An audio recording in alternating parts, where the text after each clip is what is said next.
그 2010년에 개봉된 영화 된장이라는 영화 있습니다. 혹시 된장이라는 영화 보신 분 계세요? 2010년이면 굉장히 먼 얘기인가요? 예, 얼마 안 됐어요. 예, 2010년에 제가 알기로는 류승룡이라는 배우님과 그리고 이요원이라는 배우님이 주연하신 영화예요. 된장이라는 영화가 있는데 부제가 이렇습니다. 부 제목이 전설의 살인마를 홀린 된장.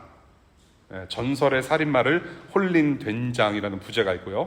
그리고 포스터를 보시면 여러분들 구글하면 나와요. 포스터를 보시면 사람 잡는 맛이로다. 예, 그렇게 써 있고 또 세상에 존재할 수 없는 된장의 비밀은 과연 무엇일까? 거기에 포스터에 딱 적혀 있어요. 주인공들이 어떤 사건의 연루가 되었는데 그 사건에 연루되면서 이슈가 되었던 것이 뭐였냐면 된장찌개였어요. 예. 그래서 이 영화가 참 재밌는데요. 도대체 이 된장찌개가 왜 맛있는지, 어떤 재료가 들어갔는지 그 재료를 찾아가는 과정을 그린 영화예요. 예. 그래서 굉장히, 보시면 좋은데, 건전한 영화예요. 예. 이것을 연역법적 접근이라고 해요. 연역법적 접근. 여러분들이 성경을 공부하실 때 두 가지 공부 방식이 있습니다. 첫 번째는 연역법이라는 성경 공부 방식이 있어요. Deductive Bible Study. 그러니까 이 맛있는 된장찌개에 어떤 재료가 들어갔는지를 그 재료를 찾아가는 방법인 거예요. 그러니까 여러분들이 성경을 공부하실 때 하나님은 이런 분이시다. 그리고 이 진리, 한 명제, 한 진리를 가지고 성경 안에서 근거를 찾아내는 방식을 연역법적 성경 공부라고 해요. Deductive Bible Study. 그러니까 가령 예를 들어서 하나님은 거룩하시다, 하나님은 사랑이시다라고 했을 때 다른 성경 구절에서 정말로 이렇게 말을 하고 있는지 근거를 드러내서 그것이 맞다라고 발견하는, 진리를 발견하는 성경 공부를 연역법적이라고 하고요. 그 다음에 귀납법적이라는 방법이 있습니다. 귀납법적 성경 공부, Inductive Bible Study라고 하죠. 여러 가지 재료를 조합해 보니까 맛이 있는 된장찌개가 되었다는 사실을 발견하는 것이 귀납법적이에요. 예. 그래서 이 여러 구절의 성경 말씀, 예를 들어서 한 본문, 한 문단, 패러그래프를 우리가 공부를 하면서 이 성경 말씀을 풀어보는 거예요. 성경 말씀을 풀어봤더니 하나님은 이런 분이시고 우리 주님은 이런 진리 하나를 가르치시는구나. 그것이 바로 귀납법적 Inductive Bible Study라고 그래요. 그 구분 아시겠죠? 예. 오늘 본문 굉장히 이해하기 힘든 까다로운 본문이에요. 예, 그래서 연역법적으로 한번 풀어볼까 합니다. 예. 주님께서 왜 오늘의 이 말씀을 하셨는지, 그리고 앞뒤 내용이 지금 어떻게 연결이 되었는지, 이 같은 사건을 다루고 있는 마태복음과 누가복음의 본문을 좀 참고해서 봤어요. 그랬더니 연역법으로 접근하는 게 좋겠다 싶더라고요. 예, 제가 여태까지는 귀납법적으로 성경을 풀어서 말씀을 드렸다면 오늘은 조금 다른 방법으로 말씀을 드리려고 해요. 그래서 오늘은 주님께서 말씀하신 한 가지 진리의 말씀을 가지고 한 가지 가르침으로 시작을 하려고 해요. 그것이 뭐냐?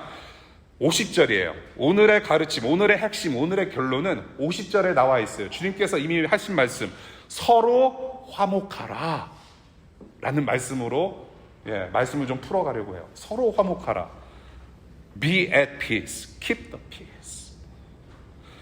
오늘 본문의 문맥을 보면서 또한 이 같은 사건을 다루고 있는 누가복음 17장을 보면은 여기에 근거해서 이 말씀은 믿음의 형제들, 제자들, 그리고 교회 공동체에게 가르치시는 말씀이라고 보여져요. 서로 화목해라.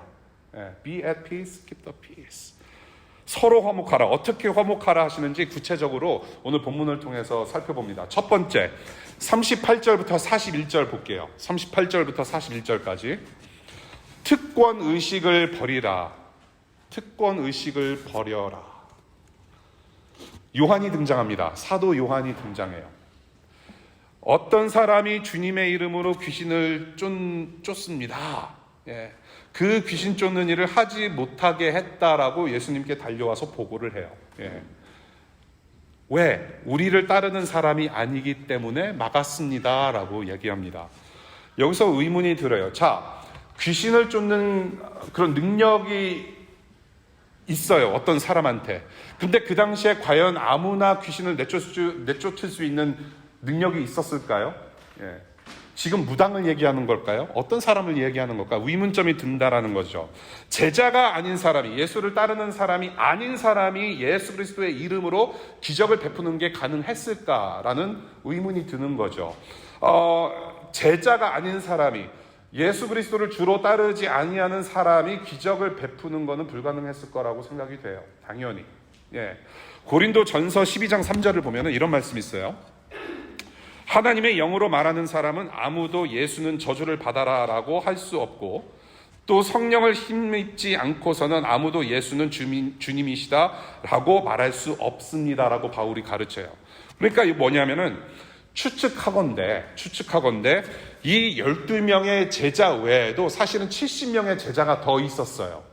70명의 제자들이 있었는데 그 70명의 제자들 중에 이 예수 그리스도를 먼반치서 바라보면서 따르면서 그 주님을 사모했던 믿음의 형제의 가능성이 크다라는 얘기예요. 주님을 주님으로 따르고 있었기 때문에, 그래서 예수 그리스도의 이름으로 기적을 베푸는 것이 가능했고, 그 예수를 저주하지 않았다라는 사실을 우리가 생각해 볼 필요가 있어요.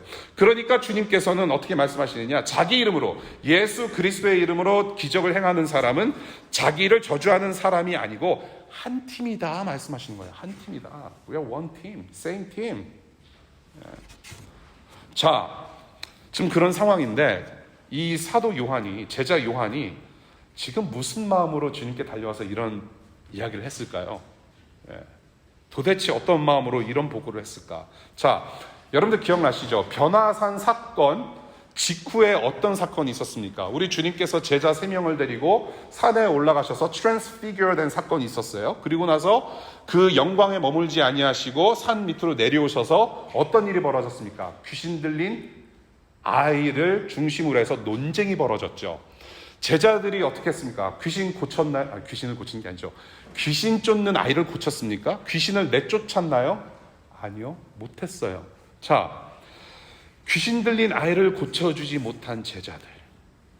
그런데 지금 자기 12명 팀이 아니라 예수 그리스도를 바짝 따르고 있는 12명이 아니라 지금 70명 중에 한 명이 귀신 들린 사람 고쳤단 말이에요.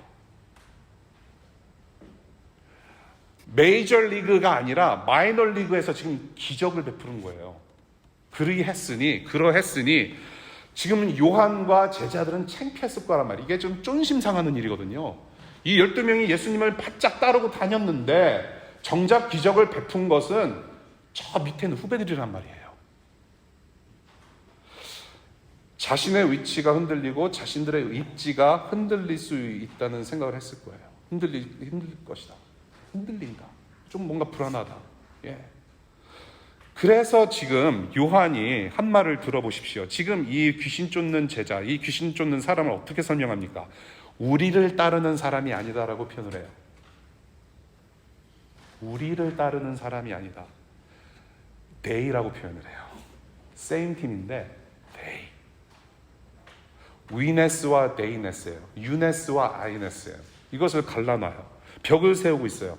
영어 성경으로 보면 He is not following us 혹은 He is not following with us라는 표현을 써요. 그냥 us가 표현이 되어져 있고 다른 성경을 보면 원문을 보면 with us라고도 가능해요. 우리와 함께 주님을 따르는 사람이 아니다. 우리를 따르는 사람들이 아니다. 사실은 궁극적으로 어디에 초점이 가 있어요 지금? 자기예요. 우리예요. weness. 주님을 따르는 자로 설명하지 않고 우리를 따르지 않는다고 얘기를 해요. 자, 이에 대한 주님의 반응을 보겠습니다. 41절 볼게요. 내가 진정으로 너에게 말한다. 여기서 말하는 진정, 이것을 헬라어로 표현하면 아멘이라는 뜻이에요. 아멘. 원문으로 아멘, truly.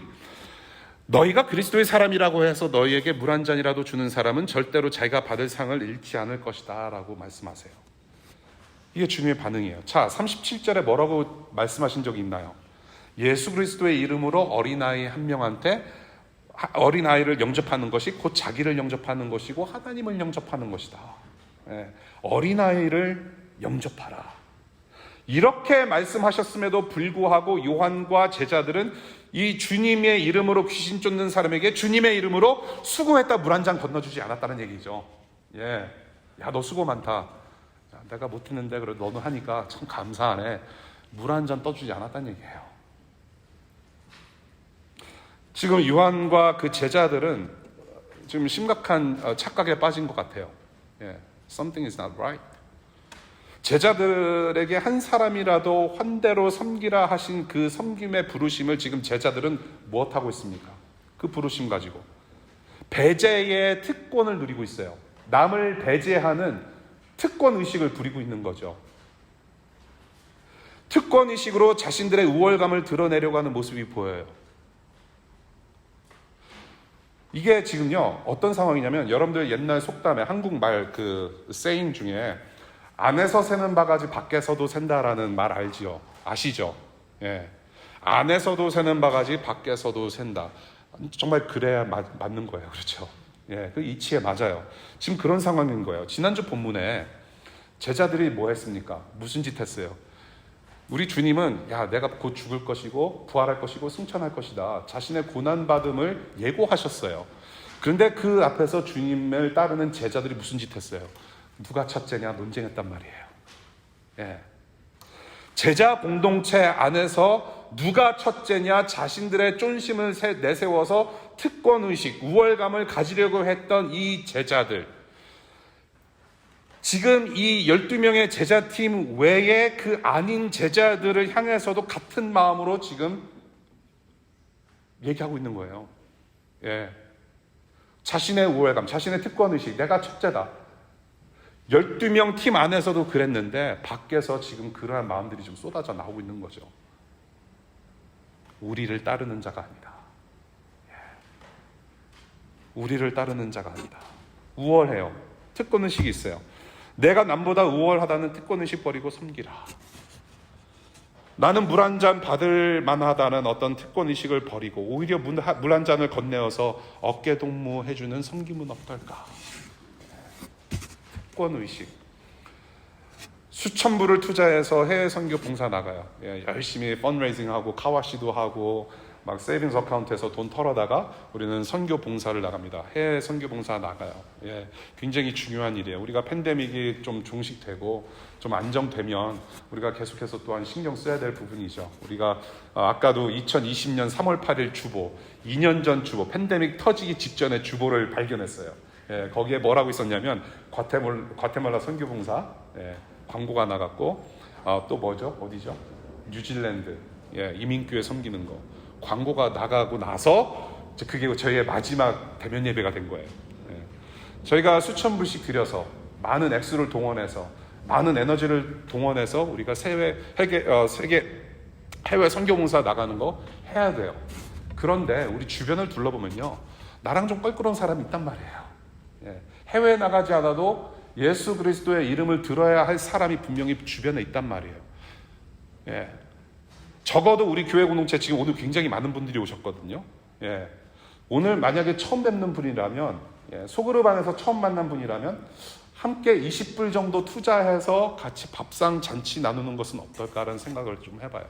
내가 먼저 이 교회 교인이고 내가 어떤 직책을 맡았기 때문에 나는 좀 우월하니까 뭐 그런 식의 어떤 특권의식을 좀 버리고 좀 같이 밥 먹는 20불 좀 투자할 수 있잖아요. 우리가 2,000불 들여서 한국 갔다 오는데 20불 정도 포기바람 여기 아주 만나는 레스토랑 많거든요. 그러면서 함께 섬김의 환대를 좀 해주면 어떨까, 그런 생각을 해봐요. 요즘 찬양팀이 굉장히 일찍 와서 셋업을 합니다. 12시에 오세요. 12시에 오신다라는 말씀은 곧 아침, 점심 굶고 오신단 말이죠. 그리고 찬양팀은요, 계속 노래해야 되고 셋업해야 되고 할 일이 되게 많아요. 여러분들 노래방 가서 한국하는 것도 이제 버겁잖아요. 근데 찬양팀은 이게 좀 죄송한 말씀인데 영빨과 모든 것이 다 투자가 돼야 되는 거예요. 이게 굉장히 힘들어요. 목이 말라요. 배가 고파요. 그런 상황에서 여러분들 섬기러 오시는 거거든요. 그래서 우리가 자유롭게 찬양할 수 있고 하나님 앞에 더 담대하게 나아갈 수 있는 도움을 받는 거죠. 이런 분들을 위해서 내가 사실은 섬김을 받으러 오는 것이지만 이런 분들에게 물 한 잔이라도, 빵 한 쪽이라도 좀 이렇게 먹을 것을 제공한다면 얼마나 더 신나게 섬기실 수 있을까? 그런 섬김은 어떨까라는 생각을 좀 들어봐요. 나의 특권 의식을 버리고 섬김을 받아야 마땅한 게 맞는데 오히려 조금 다르게 좀 생각해보자는 얘기예요. 특권 의식을 버리고 한 팀이면 우리가 저와 여러분이 한 팀이에요. 사실은 밖에 예수 그리스도를 주로 시인하는 교회 공동체들이 많습니다. 지역 공동체 우리 한 팀이에요. 교회 안에서 서로 한 팀이기 때문에 좀 인사 좀 잘했으면 좋겠어요.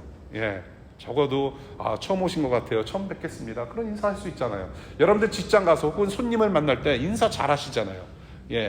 같은 카운터 파트끼리 만나면서 서로 인사 잘하잖아요. 자기소개 잘하잖아요. 그런데 교회면 이제 이게 벙어리가 되는 거예요. 그렇지 않습니까?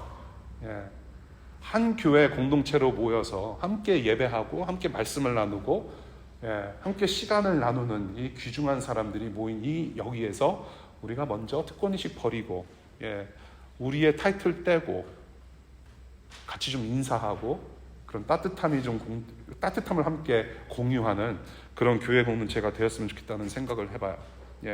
우리 주님처럼 서로 자세를 낮추어서 섬기면 천국 맛을 볼 수 있는 화목을 누릴 수 있을 거라고 생각을 해요. 주님의 영광은 십자가 위에 저 하늘 영광, 물론 거기에도 영광이 있습니다. 우리에게 보여주신 영광은 십자가 밑이에요. 우리가 서로 용서하고 용납하고 서로 양보할 때 낮고 낮은 곳에서 우리는 하나님의 영광을 발견할 수 있다는 거예요. 십자가는 하나님의 저주와 하나님의 영광이 만나는 자리예요. 우리 가운데 우리 심령에 십자가가 박혀있죠. 그 예수 그리스도로 서로 우리가 특권의식 누리지 않고 서로 섬기면 어떨까 하는 말씀을 나눠봅니다. 자, 두 번째예요. 탐욕을 버리라. 42절부터 49절이에요. 탐욕을 버리라.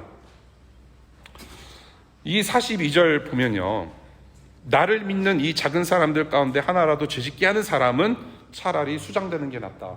무서운 말씀인데요, 여기서 말씀하시는 나를 믿는 작은 사람들이라고 하는 것은 제자들, 특별히 이 12명에 속하지 않은 나머지 제자들을 말씀하시는 것 같아요. 이 믿는 작은 자들, 이 하나라도, 이 중에 한 명이라도 실족하게 만드는 것, 죄짓게 만드는 것, 지금 실족과 죄짓게 만드는 것은 이 예수 그리스도와 멀어지게 하는 행동, 그리고 예수 그리스도의 이름으로 행동하지 못하게 하는 것들, 그 모든 것을 통틀어서 실족하게 한다, 죄짓게 만든다, 그렇게 표현하시는 것 같아요.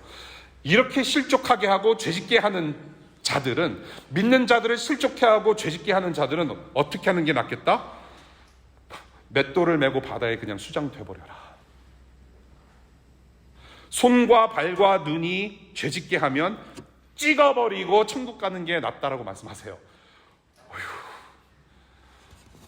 이거 19금 거의 호러 그런 거예요. 무서운 말씀하셨어요. 45절, 죄 짓는 손, 발, 눈, 이걸 가지고 지옥으로 들어가는 거. 지금 이 지옥을 이제 풀어서 설명하면 게한나라고 하는 지명 이름인 거예요. 게한나라고 하는 것인데, 구약 성경의 게한나, 흰놈의 골짜기라는 뜻을 가진 지명이에요. 지역 이름. 여기가 무슨 일을 했던 지역이냐면, 옛날에 아하스와 므낫세가 어린아이들을 태워가지고 인신공양하고 우상숭배했던 장소예요. 그런데 나중에 이 아주 좋은 왕이 나타나요. 어떤 왕이 나타나냐? 요시야라는 왕이 나타나가지고 그 장소를 싹 다 불태워 없앴어요. 우상을 불태웠단 말이에요. 우상 섬기는 곳을 다 불태운 것이에요. 그러니까 이 흰놈의 골짜기라고 하는 게한나라고 하는 아주 지옥 같은, 그러니까 이 저주와 형벌의 상징적인 곳이 바로 이곳이에요. 이곳을 지옥이라고 부르는 거예요. 저주와 하나님의 형벌. 뭐예요? 믿는 사람을 실족하게 하거나 죄짓게 만드는 것은 정말 필요 없다라는 거죠. 지옥 가야 마땅하다, 형벌 받아야 마땅하다. 굉장히 무서운 말씀하셨어요. 그러니까 여러분 중에 혹시라도 같은 교인들끼리 상처를 주거나 뭔가 좀 이렇게 죄를 범하시잖아요. 그럼 당장 가서 눈 빼셔야 되고요. 당장 이제 여기 병원 바로 가까이 있어요. 멀리 안 가셔도 돼요. 내가 죄를 졌다 그러면 여기 GW 병원 가시면 돼요. 그러면 이제 안과 가서 눈 빼시고 그 다음에 이제 어디로 가야 됩니까? 정형외과를 가야 되나요? 손과 팔을 잘라버리려면? 예. 그런데요, 너무 심한 말씀을 이렇게 하신 의도가 무언지 우리 좀 생각해 봐야 돼요. 정말로 문자적으로 그렇게 눈을 빼고 손과 발을 잘라내야 되는 것인가? 주님께서 이렇게 말씀하신 의도, 이렇게 심한 말씀하신 의도를 봐야 돼요.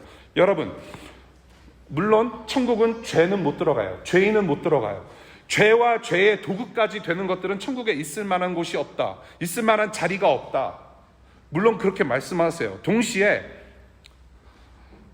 제자 공동체 안에, 그리고 이 제자 공동체를 통해서 이루어질 교회 공동체 안에 퍼져 있는 탐욕의 죄를 철저히 뿌리 뽑아야 된다라는 말씀을 하신 게 아닌가 생각이 돼요. 지금 이 제자 공동체 안에 뿌리 깊게 박혀 있는 탐욕의 죄를 뿌리 뽑아야 된다. 심각성을 말씀하시는 것 같아요. 그래서 심한 말씀을 하신 것 같아요. 이 지금 특권의식을 버리라는 말씀을 우리가 들었잖아요. 특권의식. 사도 요한이 가지고 있던 특권의식. 이 특권의식이라는 것, 자기만의 스페셜 프리빌리지라고 하는 것은 어디서 나옵니까? 탐욕에서 나와요. 탐심. 탐욕에서 나오는 거죠. 그래서 나는 특별해. 그리고 나는 특별하기 때문에, 나는 이런 지위에 있고 나는 이런 위치에 있기 때문에 그에 걸맞는 대우를 받아야 되고, 그에 걸맞는 권력을 내가 휘두를 수가 있고, 그에 맞는 권리를 내가 언제든지 행사할 수 있다. 그래서 나는 네 위에 있다. 결국에는 첫째 됨, 주님께서 지난주 지적하셨던 첫째 됨, 결국에는 탐욕이란 말이에요. 탐욕. 근데 이 탐욕이라는 죄, 저와 여러분들이 죄를 짓는 것, 이 죄의 문제는 어디의 문제라고 말씀하세요? 7장에 이미 말씀하셨어요. 마음의 문제다. 마음의 문제다. 그런데 이 마음은 곧 또 뭐와 직결이 돼요? 행동으로 직결된단 말이죠. 저와 여러분들이 창세기 2장 3장을 공부하실 때 아담이 이 주님께서, 그러니까 하나님께서 먹지 말라고 이렇게 금하셨던 선과 악을 알게 하는 나무의 실과를 먹지 말라, 그렇죠? 근데 따 먹었죠. 따먹은 행위로만 봐서 우리는 죄를 저질렀다라고 얘기를 해요. 그런데 그 따먹는 행실이 있기 전에 뭐야? 마음으로 그렇게 하겠다라는 결단을 했던 거죠. 결심을. 마음에서 나오는 게 행동이잖아요. 그렇죠? 마음에서 나오는 게 행동이에요. 자, 손과 발과 눈. 우리 주님께서 지적하셔요. 손, 발 찍어버리고 눈 빼라고 하셨어요. 사람에게 있어서 매우 중요한 기능이에요. 손으로 뭘 하잖아요. 만들잖아요. 뭘 가리키잖아요. pointing out. 그리고 발로 뭐 해요? 어디로 가요. 그렇죠? 이동수단이에요. 그리고 눈으로 뭐 합니까? 뭘 봐요. 뭘 보는 거에 있어서. 보고 이해하고 깨닫고 인지하고 인식하는 거죠. 그렇죠? 그게 눈이에요. 이걸로 뭐를 하느냐? 자신의 욕망을 위해서 남을 실족해 하는 일에 쓴단 말이에요. 나의 탐심, 나의 욕망을 위해서 다른 사람 죄짓게 만들고 자신도 죄짓는단 말이에요. 예, 이것이 바로 성경에서 이거 죄인의 본성이라고 얘기를 하는 거예요. 마음의 문제인데, 마음의 문제가 마음에서 끝나지 않아요. 행실로 나타내요. 자기의 value 시스템이 behavioral pattern으로 나타나는 거예요. 예, 자기의 가치관이 삶으로 드러나게 돼 있어요. 저와 여러분들은 예수 그리스도를 믿기 때문에, 예수님 때문에 우리는 삶의 그 패턴, 행동 자체가 바뀐다란 말이에요. 안사람이 바뀌었기 때문에 바깥 사람의 행동도 바뀌어요. 말도 바뀌어요. 물론 부족하고 실수도 있고 연약하고 아직 좀 이렇게 어설프지만은 우리는 그렇게 바뀌어요. 손과 발과 눈. 다른 사람 실족해 하는데 빠르고, 죄 짓는데 발 빠르고. 이러한 죄인의 본성은 곧 관계가 파괴되는 것이다. 관계 파괴를 말하는 거예요. 나만 망하면 되는데 그렇지 않단 말이에요. 손과 발과 귀로 남도 망하게 하는 도구로 쓰임받는다는 얘기예요. 관계를 파괴해요. 자, 요한의 예를 들어볼게요. 요한은 지금 자기가 특권의식을 가지고서 그 탐욕을 가지고 다른 제자들을 영접하지 않아요. 그 귀신을 고쳤던 제자를 물 한 잔 떠줌으로 해서 영접하지 않고 환대하지 않아요. 섬기지 않아요. 그 대신 실족하게 했어요. 관계를 파괴해버려요. 자, 어떻게 합니까? 어떻게 했을 것 같아요? 이렇게 우리가 성경을 읽을 때 조금씩 거룩한 상상을 해도 좋아요. 요한이 저 귀신 들린 사람을 고친 제자한테 가서 어떻게 했을까요? 행동으로. 하지 마십시오. 뭐 그랬을까요? 눈으로 뭐 했을까요? 네. 곱지 않은 시선. 손으로 뭐 했을까요? 하지 말라라고 했잖아요. 어떻게 할까요? 하지 마세요! 뭐 그랬을까요? two thumbs up 뭐 그랬을까요? No. 하지 말라. 거부의 손짓 했단 말이에요. No. 하지 말라. 그리고 요한의 발은 어땠을까요? 예수님께 고발하러 와요. 여러분, 이것은 성경에서 우리 인간 사회에서 계속해서 발생하는 패턴이에요. 이게 어디서부터 시작될까요? 누가 생각나지 않으세요? 저와 여러분들의 조상 아담. 하나님이 아닌 자신이 왕이 되는 탐욕으로 하나님과의 관계가 파괴됐어요. 생명의 하나님을 떠나니까 뭐가 찾아와요? 죽음이 찾아와요. 관계 단절이란 말이에요. Separation from God. 그것을 우리는 죽음이라고 표현해요. 죽음이라는 것은 하나님과의 단절을 얘기해요. The separation from God. 생명의 하나님과 단절되었기 때문에 죽음이 찾아와요. 관계가 단절돼요. 그것뿐만이 아니에요. 하나님과의 관계가 단절되고 나서 어떤 일이 벌어집니까? 자기 와이프랑도 단절이 돼요. 하와랑 관계가 멀어져요.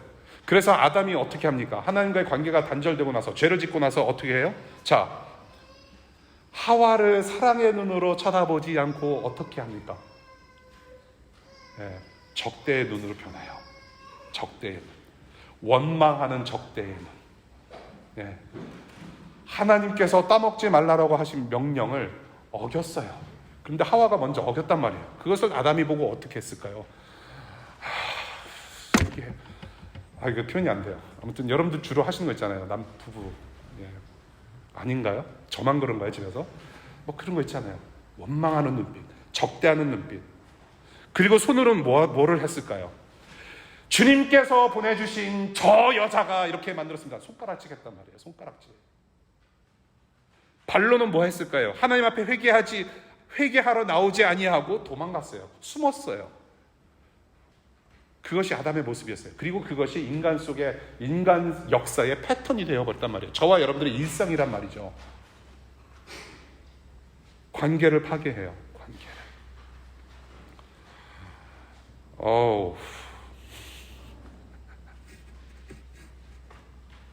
제 얘기하는 것 같아요. 손과 발과 눈으로 관계를 파괴하는데 발빠른 인간의 모습들. 이런 죄를 범하는 죄인이 속해야 하는 곳은 어디이냐? 정말로 무서운 말씀 또 하세요. 48절 볼까요? 48절은 구약의 말씀을 인용해서 선포하신 말씀인데, 지옥에서는 그들을 파먹는 구더기들도 죽지 않고 불도 꺼지지 않는다라는 무서운 말씀을 인용해서 말씀하세요. 여기가 바로 이러한 죄인들이 속해야 마땅한 곳이다라고 얘기를 해요. 그런데 주님의 말씀을 다시 한번 보니 지옥에 가길 원치 않으시는 주님의 마음이 여기 있어요. 그렇게 지옥 가느니 하나 떼어버리고 천국 가는 것이 낫다. 오히려 천국을 강조하시고 오히려 하나님 나라 영생을 강조하세요. 그래서 하신 말씀이 49절이라고 저는 봐요. 이 49절 읽어보겠습니다. 모든 사람이 다 소금에 절이듯 불에 절여질 것이다 라고 말씀하세요. 이 구절이 바로 복음사에서 가장 난해한 구절이에요. 어느 신학자들도 명쾌하게 딱 이거다라고 말을 못해요. 그래서 좀 고민이 됐어요. 그래서 말씀을 이제 놓고 기도하면서 묵상하고 공부하는 가운데, 고민하는 가운데, 그래서 연역법을 한번 접근을 해보자. 그랬더니 좀 말이 좀 되는 것 같기도 하고. 자, 49절 간단히 정리해 드릴게요. 저와 여러분들이 성경을 읽으실 때 지금 여러분들이 읽으시는 성경은 세번역 한글 성경일 거예요. 그리고 영어로 보시는 분은 주로 NIV 성경을 사용하세요. 저와 여러분들은 다 문화권에서 살고 있고 한국말도 잘하고 영어도 잘하는 분이기 때문에 영어 성경을 읽으실 수 있는 장점이 있습니다. 그런 이점이 있어요. 새 번역을 읽으시고 그다음에 개역개정 읽으시잖아요. 여러분들이 주로 어려서부터 사용했던 개역개정, 그리고 영어 성경으로 NIV와 ESV라는 성경을 함께 읽으시면서 성경을 미리 읽어오시면 좋을 것 같아요. 여러분들이 성경 공부를 진대감치 하실 때 이 네 가지 버전은 좀 크로스 레퍼런스 하면서 공부하시면 좋을 거예요. 이 지금 모든 사람이 다 소금에 절이듯 불에 절여질 것이다. 여기서 말하는 모든 사람, 다른 성경에서는, 다른 사본에서는 모든 사람이라는 그 말 대신에 모든 제사는 그렇게 적혀 있는 사본들이 있어요. 예. 여러분들이 성경을 공부하다 보시고 이제 옆에 밑에 풋노트 같은 거 보시면 나와 있어요. 모든 제사. 자, 모든 제사, 그리고 소금과 불이 등장해요. 이 소금과 불은 주로 구약시대에 정결한 제사에 관련된 도구예요. 소금과 불은. 자, 제사에 관련된 소금과 불에 절여질 것이다. 그래서 따라서 간단히 풀어서 얘기하자면 실족하게 하고 죄짓게 하는 그런 탐욕의 죄를 지으면 42절부터 48절까지 바다에 수장되는 것이 맞고, 그래서 파멸당하는 것이 맞고, 그래서 지옥 가는 것이 맞지만 49절 정결하게 될 것이다. 정결을 말씀하고 계신다는 거예요. 정결. 그래서 소금은 좋은 것이다. 짠맛을 잃지 말고 너희 가운데 소금을 쳐서 화목하게 하라고 말씀하세요. 소금을 치라고 말씀하세요. 자, 우리 주님께서는 어떤 소금을 원하실까요? 그 어린 소녀가 비 오는 날에 우산 쓰고 그 있잖아, 소금통. 소금 맞는 그 우산, 소금 안 쓰세요, 여러분? 필수잖아요. 소금통, 그 소금을 우리 마음에 치라? 정말로 문자적으로 리러럴리 소금을 치라고 말씀하신 거예요. 맥도날드 가면 솔트 쉐이커 있잖아요. 그것을 쳐야 되나? 무슨 말씀을 하시는가? 자, 소금을 쳐라. 레위기 2장 13절을 보면은 옛날에 구약시대에 하나님께 제사를 드릴 때 소금이라는 이 재료가 굉장히 중요했어요. 예. 제사 드릴 때도 중요했고, 그 당시에는 냉장고가 없었기 때문에 음식을 오래 보관하기 위해서 소금을 반드시 쳤어야 됐던 음식 문화가 있었단 말이에요. 근데 레위기 2장 13절 예를 들어서 이런 말씀을 하셨어요. 네가 바치는 모든 곡식 제물에는 소금을 넣어야 한다. 네가 바치는 곡식 제물에는 네 하나님과 언약을 세울 때에 넣는 그 소금을 빼놓지 말아라. 네가 바치는 모든 제물에는 소금을 넣도록 하여라. 그러니까 이 소금, 이 귀한 소금, 맛이 변하지 않도록 하기 위해서 그 당시 최고의 재료였는데 그것을 사용해서 하나님을 영화롭게 하는 제사를 드리라 말씀하셨어요. 그리고 레위기 18장 19절에 무슨 말씀이 있냐면요, 하나님과 백성들이 언약을 맺으시는데 이 하나님과 백성과 언약을 맺는 그 언약을 더러 소금 언약이라는 별명이 붙었어요. 소금 언약, Covenant of Salt. 뭐냐면 하나님과 백성들 사이에 변질되면 안 된다라는 뜻으로 소금 언약이라고 불렀단 말이에요. 자, 그래서 저와 여러분들에게 말씀하시는 이 소금은 무엇이냐? 여러분들이 자이언트나 세이프웨이 가서 소금 한 통 사는 그런 소금이 아닌 거예요. 자, 저와 여러분들 안에 있어야 할 그 소금은 무엇인가? 저와 여러분들을 화목하게 하는 그 소금은 무엇인가? 바로 예수 그리스도이란 거예요. 예수 그리스도가 소금이시다. 그 소금을 쳐야 한다.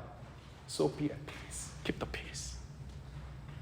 특권의식과 탐욕과 버려야 할 것들을 버려야 하는데 여러분들 스스로 버리지 못해요. 그렇지 않아요. 아, 나는 죄 짓지 말아야지. 아, 나 담배 피지 말아야지. 뭐 하지 말아야지. New Year's resolution. 여러분들 벌써 이제 4월 들어가요. 예, 여러분들 살 많이 빼셨어요? 예, 마음 먹은 대로 안 되잖아요. 예, 스스로 못해요. 탐욕의 죄? 우리가 스스로 버릴 수 있는 게 아니에요. 주님은 마음의 문제라고 분명히 말씀하셨고, 그 마음의 문제는 제3자의 도움이 없이는 우리 스스로는 해결할 수가 없다라는 게 마음의 문제라는 거예요. 자, 그래서 단 한 가지 방법이 있는데 바로 예수 그리스도가 우리 안에 계셔야 한다라는 거죠. 소금을 치라는 것은 예수 그리스도, 이 예수로 제자 공동체와 교회가 변질되지 않고 계속해서 예수 그리스도의 생명 맛으로 서로 화목하라는 말씀을 하시는 것 같아요. 여러분, 교회는 갈등이 없을 수 없어요. 예, 완벽한 교회 없습니다. 건강한 교회 찾기 힘들어요. 예, 교회는 문제가 있어요. 갈등이 있고 덜어는 좀 많이 시끄럽기도 해요. 그게 교회예요. 왜? 서로 다른 배경의 사람들이, 이러한 죄인의 모습으로 오는 사람들이 모인 곳이기 때문에 어쩔 수가 없어요. 예. perfectly imperfect이라는 말을 요즘 제가 자주 사용해요. 예, 제가 이렇게 나이를 먹고 이렇게 생활하다 보니까 점점 더 약점이, 참 내가 이런 사람이었구나. 최근 들어서 굉장히 그 가슴 아픈 경험을 했어요. 나의 과거를 들춰보면서 내가 이런 사람이었구나라는 것을 발견하게 되었어요. 예. 그래서 저는 그때부터 우리 애들한테도 그랬어요. 내 아빠가 너무 미안한 게 많다. I am perfectly imperfect. perfectly imperfect. 나는 온전하게 완전치 못하다. 이게 말이 됩니까? perfectly imperfect. 그런 사람들이 모였기 때문에 교회가 문제가 있을 수가 있어요. 그런데 거기서 머물면 안 돼요. 그러면 교회가 아닌 거예요. 문제가 있어도 분명한 변화가 있어야 되고 분명한 성장은 있어야 돼요. 왜? 교회라는 것은 예수 그리스도가 머리 되신 곳이기 때문에, 예수 그리스도의 생명이 흐르고 있는 곳이 바로 교회라는 몸이기 때문에 그래요. 예수가 저와 여러분들의 주인이기 때문에 그래요. 그래서 우리는 문제에 머무르지 않고 우리는 그 문제를 가지고 우리가 성장할 수 있는 기회가 된다는 말이에요. 그것이 교회 공동체인 것 같아요. 저와 여러분들이 예수 그리스도의 이름으로 모였어요. 예수 그리스도의 이름으로 모였으면 내 안에 계신 예수가 저 사람 안에도 있다는 것을 인정해야 돼요. 왜 주님은 내 기도만 들으십니까? 그렇지 않잖아요. 다른 사람의 기도도 들으시고 다른 사람들의 신음도 들으세요. 예수님이 나한테만 있는 게 아니에요. 예. 사도 요한이 지금 사도 요한, 예수님께 꼰질러 온 이 사도 요한이 이게 좀 이상한 사람인 거예요.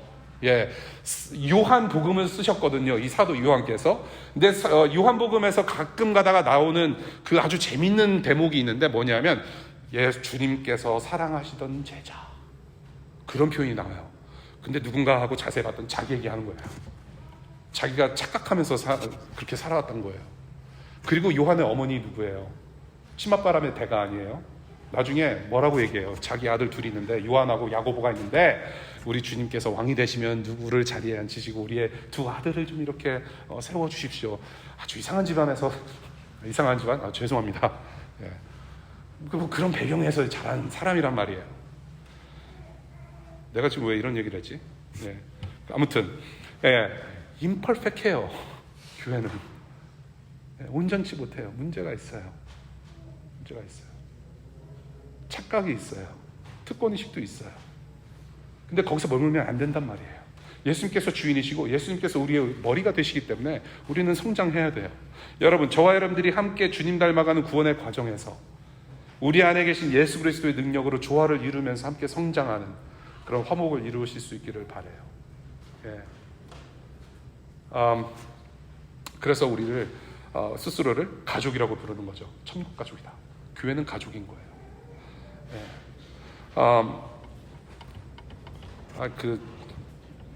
요한의 집안 얘기 하다가 말이 좀 이상한데 잠깐만요.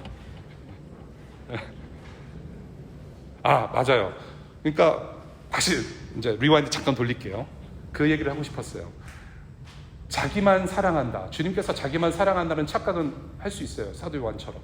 근데 거기서 머물면 안 된다라는 거죠. 내 안에 계신 예수 그리스도, 나한테만 있는 것이 아니라 다른 사람에게 있다.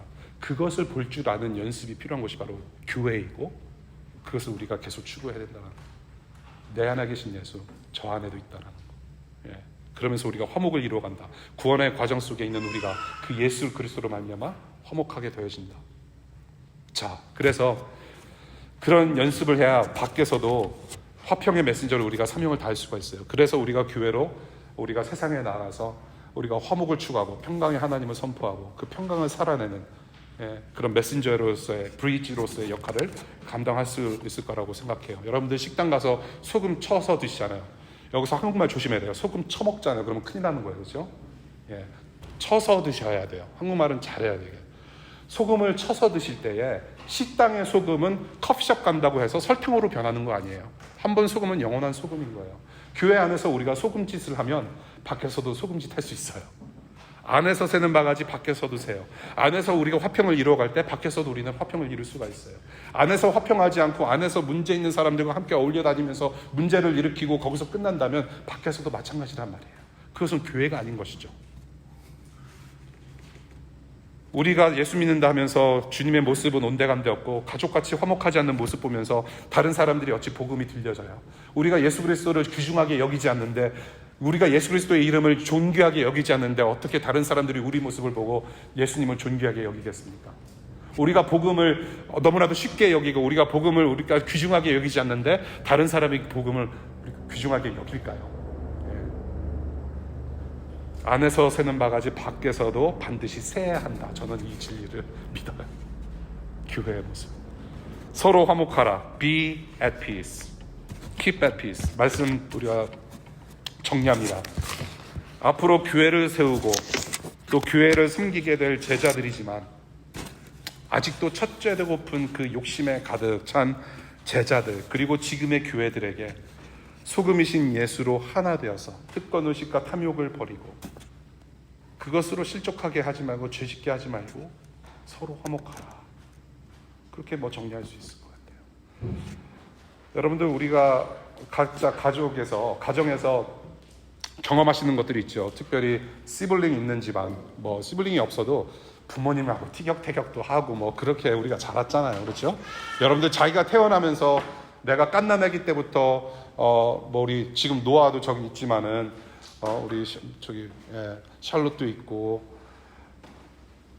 우리 밸러리도 있고 어려서부터 나는 정말로 우리 엄마 말 아빠 말 100% 정말 잘 들었다 하시는 분 계시면 잠깐 손 들어서 표해 주시면 제가 평생 제가 먹여드릴게요. 없잖아요. 부모님하고 티격태격하고 서로 형제자매들끼리 막 티격태격하고 우리 애들 세 명이서 정말 박 터지게 싸워요. 주먹 다짐은 아니고 서로 칼 들지는 않지만은 시끄러워요. 시끄러워. 밥 먹을 때도 막 소리 지르고 누구 닮아서 그런지 저 닮은 건 아닌 것 같아요. 아내가 없어서 하는 얘기인데 저 닮은 건 아닌 것 같아요. 근데 애들끼리 시끄럽게 막 싸워요. 낮에도 시끄럽게 싸우고 그러다가 저녁상 되면 어떻게 합니까? 저녁 먹으러 와! 그러면은 다 모여요. 그래서 또 막 신나게 밥 먹어요. 언제 싸웠냐는 한 듯이. 그게 가족이잖아요. 왜? 피를 나눈 가족이라서 그런 거예요. 교회도 가족이잖아요. 예수 그리스도의 피를 나눴기 때문에 조금 갈등이 있고 듣기 싫은 소리 좀 듣고 해도 다시 모일 수 있는 곳이 교회 공동체인 거예요. 내가 교회에서 상처받았다. 그럼 교회 안에서 풀으셔야 돼요. 교회에서 조금 문제가 있고 너무 마음이 무겁고 너무 힘들다. 그래가지고 개종을 하신다든지 그렇게 머리를 깎 이렇게 이발하시고 딴 데 산에 들어가시면 안 돼요. 교회 안에서 풀으셔야 돼요. 그것이 가족이에요. 교회 가족. 우리가 예수 그리스도의 중심으로 살아가는 교회 가족이기 때문에 그것이 가능해요. 그 예수 그리스도는 누구세요? 인간은 아담 때부터 탐욕에 눈먼 사람이에요. 그런 인간 역사예요. 탐욕에 눈이 멀어서 하나님 아닌 늘 자신이 왕이 되어야 된다는 그런 심한 영적 치매를 달고 사는 것이 바로 인간 세계예요. 아담 때부터 그랬어요. 그 이후로 지금까지의 인간 역사를 지금 보십시오. 세상은 평화를 외쳐요. 평화를 외쳤기 때문에 유엔도 생겨났어요. 근데 여러분들 보십시오. 지금 무슨 일이 일어나고 있는지. 정말로 평화롭습니까? 화목해요? 인류 역사상 화목한 적 한 번도 없었어요. 이런 모습을 보시고 예수께서 오신 거예요. 자신께서 하늘에서 누리셨던 그 하늘 영광을 버리시고 자기의 특권을 포기하시고 이 땅에 내려오셔서 저와 여러분들을 모두 똑같이 섬기신 분이세요. 편애하지 않으셨어요. 모두 똑같이 섬기셨어요. 하나님과 인간 사이의 벽을 허무셨고 인간 사이의 벽도 다 허무셨어요. 특권될 만한 것들 모두 허무시고 편애하지 아니하시고 모두 화목하게 만드신 분, 화목을 이루신 분이 그 주님이세요. 그래서 그 예수를 따르는 사람들이 살아가는 삶이 곧 로마서를 보니까 산제물로 드리는 삶이라고 표현을 해요. 로마서 12장 1절의 말씀, 여러분의 몸을 하나님께서 기뻐하실 거룩한 산제물로 드리십시오. 이것이 여러분이 드릴 합당한 예배입니다. 삶의 예배를 얘기하면서 뭐라고 얘기해요? 산제사다, living sacrifice.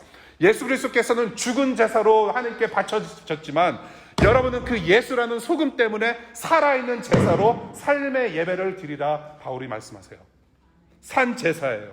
영원히 변질되지 않는 예수 그리스도로 소금친 저와 여러분들의 존재를 다하는 예배의 삶을 살아라. 화목해라. 저와 여러분들의 화목은 그래서 예수 그리스도 때문에 가능하고 주님께서 이러한 삶을, 이러한 교회를 보기를 원하세요. 우리 다 같이 고린도전서 8장 12절 또 로마서 말씀 함께 읽고 우리 말씀 시간 마치도록 하겠습니다. 고린도전서 8장 12절 다 같이 읽겠습니다. 시작. 이렇게 여러분이 형제 자매들에게 죄를 짓고 그들의 약한 양심을 상하게 하는 것은 그리스도께 죄를 짓는 것입니다. 그 다음 로마서 12장 16절입니다. 서로 한 마음이 되고 교만한 마음을 품지 말고 비천한 사람들과 함께 사귀고 스스로 지혜가 있는 채 하지 마십시오. 마지막 로마서 14장 19절. 그러므로 우리는 서로 화평을 도모하는 일과 서로 덕을 세우는 일에 힘을 씁시다. 우리 함께 기도하겠습니다.